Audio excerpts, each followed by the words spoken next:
many cases, these people are young people that aren't the high vulnerable population. Statistically, if we want to follow science, we have to admit that the people who are 70 years old or older, particularly those with pre-existing illnesses, they are the most vulnerable, and that's where we should be focusing, not on young people who are very, very healthy. But the thing that's so important is under CDC guidelines, they're only guidelines that local municipal health authorities still have the ultimate say-so about schools and playgrounds and cafeterias and food distribution. And so we can't, I mean, it's nice during an election year to blame all your problems on one person, but it's a decentralized system. And local authorities have had a major role in the coronavirus response. One big issue in the campaign, clearly, is not just coronavirus, but it's the American healthcare system.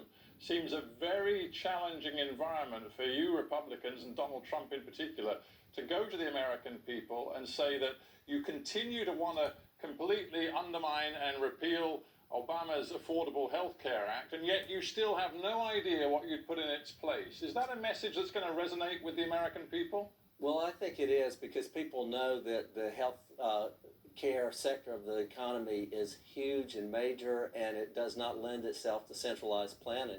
I mean, I look at your healthcare system. I've gotten sick twice when I've been in the UK, and the last time I actually went to a private doctor because the hotel that I was staying in said, if you want to see a doctor today, you got to go to a private doctor, and I paid for it with my own MasterCard. I was fortunate enough to be able to afford to do that, but here's a system totally outside of the government, and it worked well. It worked well for me, so I've seen it. And that's what happens in countries with socialized medicine. But are you aware that since between February and May of this year, as the coronavirus really gripped the United States, 5 million people lost their health insurance because they lost their jobs? And of course, according to the Kaiser Foundation, a non-party, highly respected medical research organization, 80% of those people were still covered, still got health care because of the reforms in the Affordable Health Care Act. That's the link between coronavirus and health care, and Donald Trump wants to destroy that. Well, actually, the way they got their health care in the absence of employer-sponsored health care was through